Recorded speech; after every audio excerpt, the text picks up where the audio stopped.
Sunday Showdown, the Super Bowl, and who's your leaders visiting NYC, as Indianapolis is now 4 months away from making a bid for 2018. Let's make this a year of action. The president says he's not waiting on Congress. We have reaction from Indiana Congressman Todd Young. He more than intimated several times that that action would come right out of the White House, making an end run around Congress, the elected representatives of the people, and was disturbed by that. And we sit down with the state's top Republican political leader, Tim Berry. Can his party retain a supermajority? And our insiders tackle the topics making news on this edition of Indianapolis This Week. From RTV6, the Indy channel, this is Indianapolis This Week with Rafael Sanchez. We are dealing with two big stories, the city in the hunt for Super Bowl 2018. Members of the organizing committee are in the Big Apple as New York and New Jersey host the big game. Today we'll focus on what Indy officials are looking for. Plus, the President of the United States delivers his State of the Union address, the key points he made, and our insiders debate. Now, today may not be a national holiday, but many will say it's close enough. It is Super Bowl Sunday, and all eyes are on New York City. The Big Apple has been transformed, embracing the Super Bowl Village concept launched in Indianapolis back in 2012. They're calling their version the Super Bowl Boulevard. Now, Indianapolis is not just sitting idly by this week. This experience will help the committee make their bid even better. We spoke with Indiana Sports Corporation Vice President Susan Bogman before she left for the Super Bowl. Is the city ready for the bid? We're getting ready. We have until April for our preliminary deadline and then all the way to May to finish out the bid, so we're working really hard on meeting those deadlines. As you head to New York City, what will you be looking for? We will largely be looking at the fan experience. We want to go to the Super Bowl Boulevard. We want to check out the media center and really focus on fan activities. You mentioned you were looking at the fan experience in New York City. It's sort of the Super Bowl Boulevard. It is on Times Square. Indianapolis can't provide that. We don't have 42nd Street. We don't have Broadway. So how will we use what you see there in New York City to bring that back to make the bid better? Well, we did create the Village, so I like to think that they're a little bit copying us. But we don't have Times Square, but we have Georgia Street. We have a great downtown, and I think our ability to turn that into sort of the football wonderland is really what makes the difference. So we're going to look at what they're doing. We're going to see what the NFL feels is important so we can incorporate that into our plans. But we're going to go right back to the fan, the general football fan, and what's going to be fun for them outside. So there's talk that, New Orleans has that big anniversary and Minneapolis has the new stadium. Can we really compete against New Orleans and that Bourbon Street fascination and the new stadium in Minneapolis? We believe we can compete with that. We had a terrific Super Bowl in 12.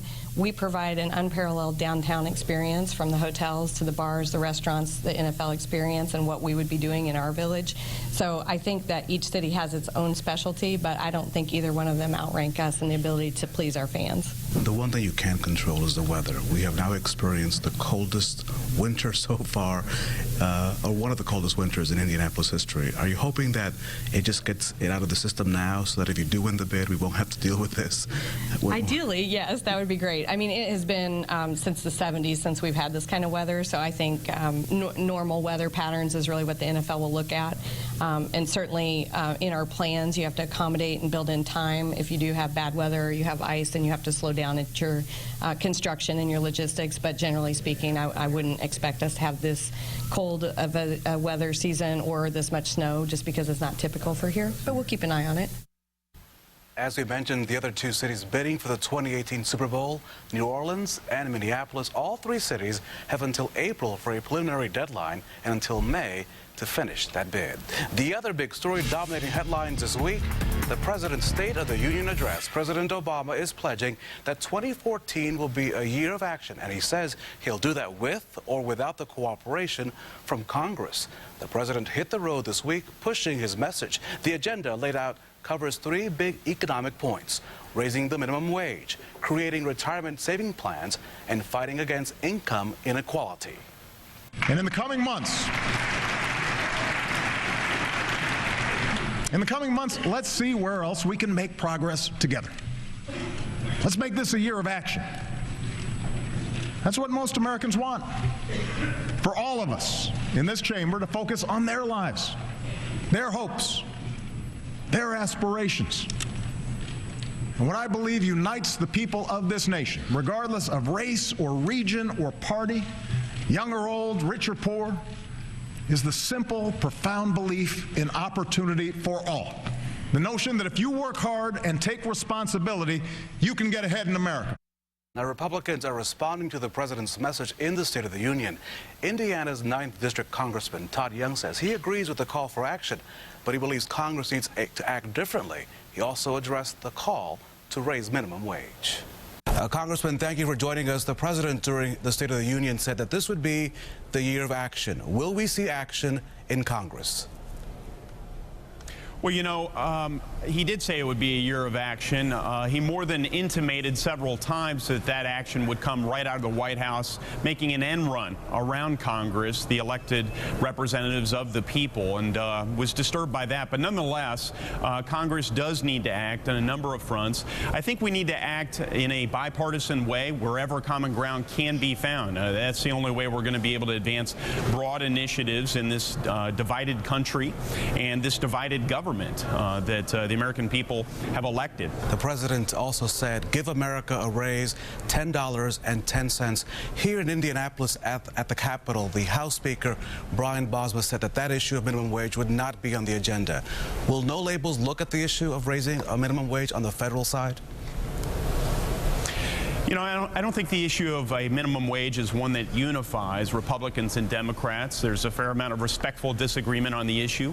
I would not contest the fact that there are certain Americans who would benefit from an increase in the minimum wage. Unfortunately, I would hope that others would not contest the fact that others will lose their jobs or lose hours as a result of a mandated federal minimum wage increase. You know, it's going to be hard to find common ground. That's the area where the American people want us to fight it out and debate respectfully, one would hope, on the floor of the House and the Senate. But there are other areas we should focus on, frankly, far bigger areas that will grow the economy and benefit every American, increasing their personal incomes and accomplishing, frankly, what the minimum wage is at least alleged to accomplish anyway. Time to talk, time to debate with two of our political insiders, Republican Jennifer Hollowell, Democrat Laura Beck, and RTV6 State House reporter Katie Hines. Katie? Ladies, the call for the increase to the minimum wage, is it something we can afford? Well, I don't think we can afford it the way the president's proposed it. Certainly not, and I doubt that we see that get through the House in Washington. But that being said, I think that we can agree that people who are working full time and playing by the rules shouldn't be living in poverty. But there are a lot of challenges here, and the proposal that the president made is going to hurt the same people that he's trying to help, because you're going to see businesses cutting jobs because of the extreme way that it will increase expenses for them, and I think it'll make it harder for young people, especially to get jobs and get started in the workforce. All of that said, I mean, I think there's potentially some middle ground on the issue, but the president's going to have to be willing to negotiate, which so far in the last couple of years we haven't seen him willing to do.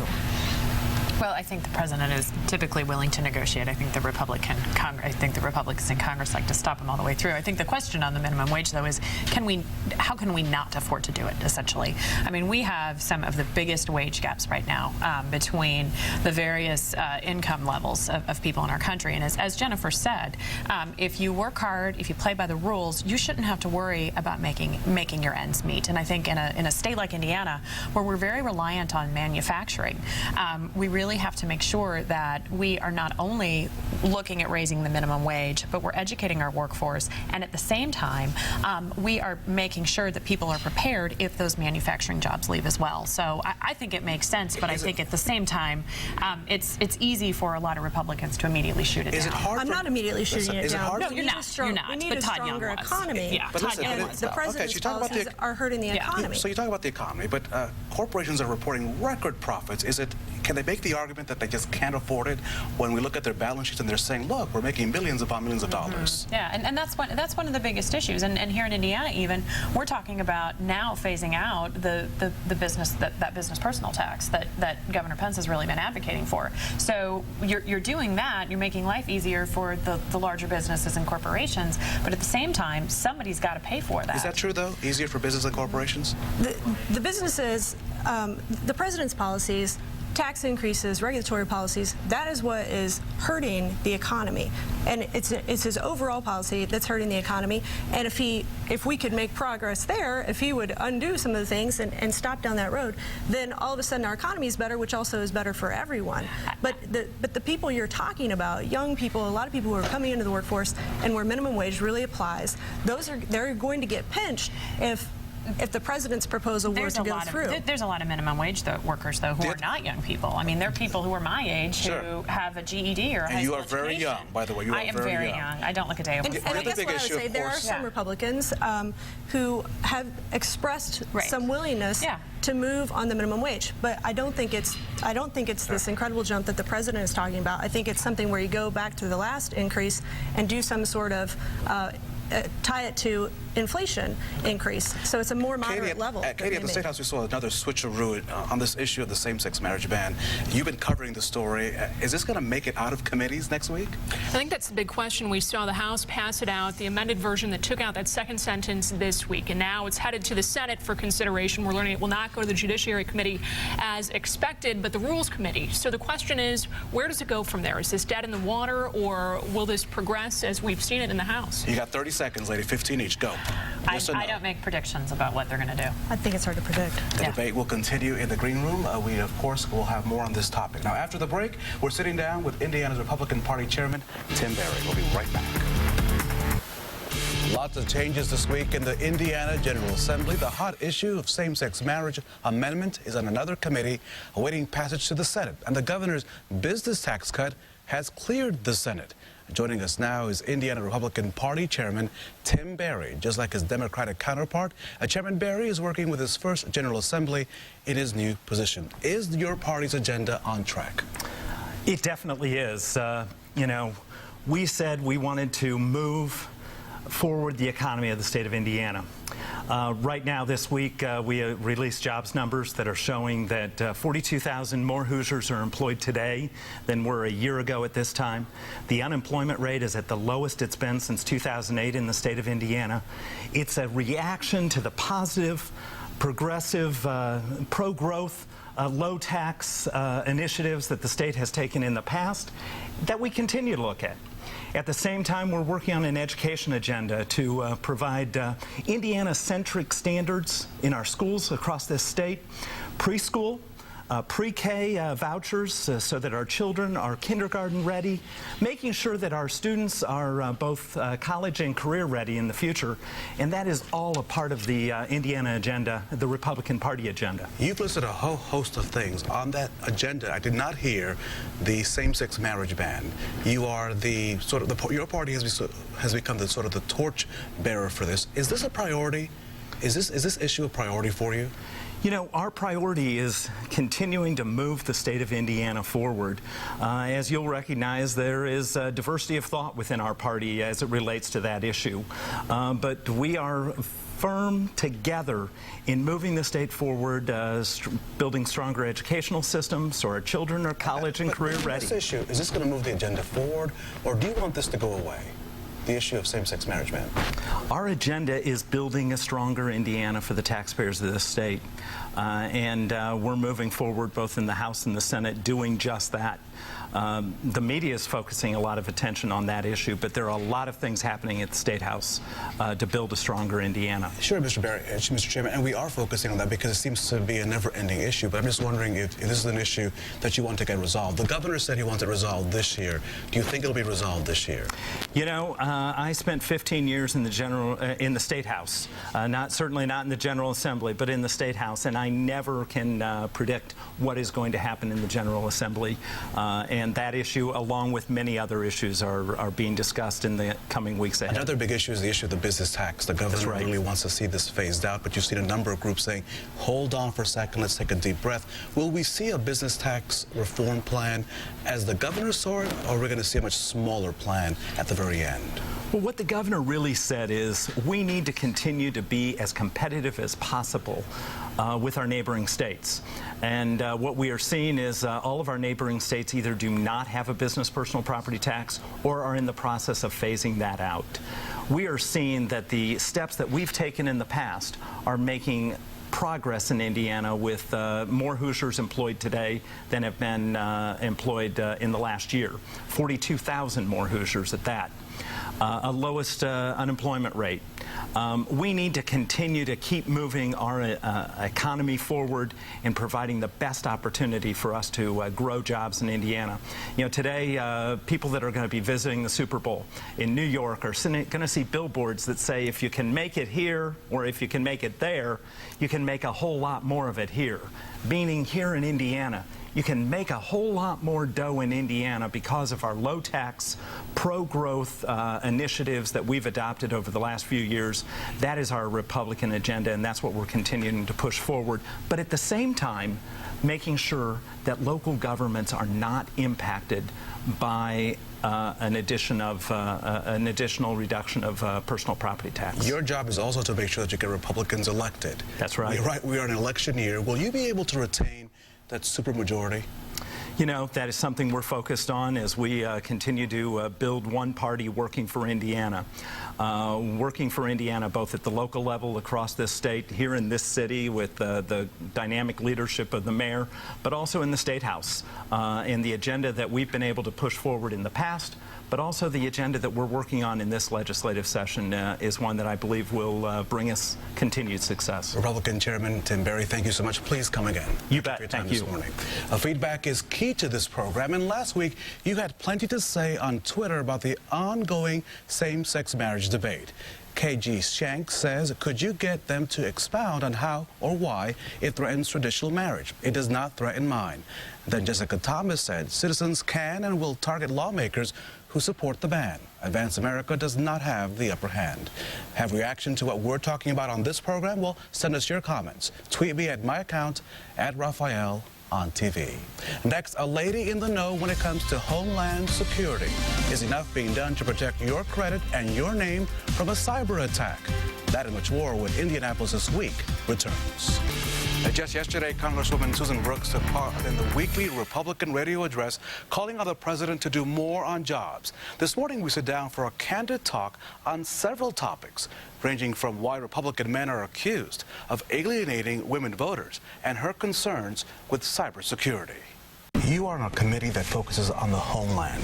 In recent weeks, we have seen Target being hacked.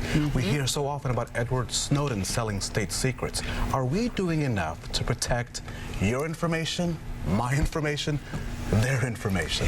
Well, that is a very good question, because cybersecurity is something that I think we haven't addressed enough in this country, okay?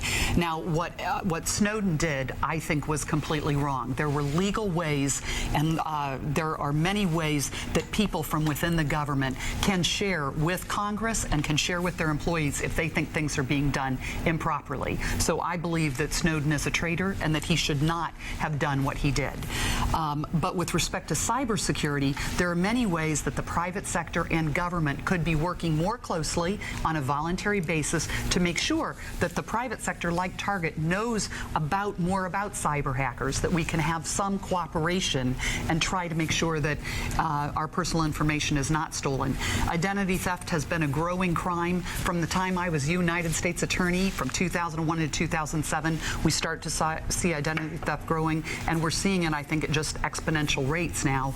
And so that's one of the other things that we wanted to make sure on the healthcare exchanges, and we just passed a bill in the House, that we have serious concerns about the security of personal information in the exchanges. And so we just passed a bill that said if there are any breaches in that system, which has significant problems, that the government must disclose to people if there is a breach. There is some criticism of the men in your party that they don't know how to reach out to women, that when they bring up the issue of women, they kind of implode. Why is that, and how do you bridge that gap with women voters? Well, I will tell you, and certainly... Is that a sexist question that I'm asking? No, but I certainly, trust me, a lot of the Republican women in Congress have discussed this very issue.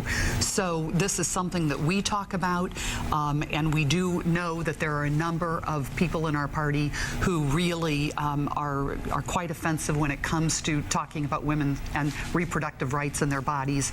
And we believe that women, while yes, those things are important issues, what is more important to women, and what we need to, I think, remain very focused on, is how do we make sure that women in this country do have the opportunities that men in this country have?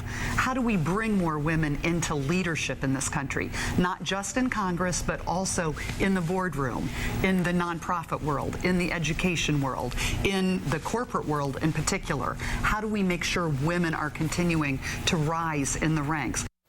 Congresswoman Susan Brooks. Indianapolis This Week continues after the break. The new director of the Indiana Department of Child Services is doing her first one-on-one interview with Call 6 investigator Kara Kenny. One thing that shocked us is how Mary Beth Bonaventura admitted that she's afraid an abused or neglected child will slip through the cracks on her watch. The Call 6 investigators also found DCS is not following a state law aimed at keeping children safe. Watch this exclusive one-on-one interview with Kara Kenny Wednesday at 11. And that's it for this edition of Indianapolis This Week. I'm Rafael Sanchez. For the latest news and weather, make sure to tap into the RTV6 app. Thanks for watching us, and have a great Sunday.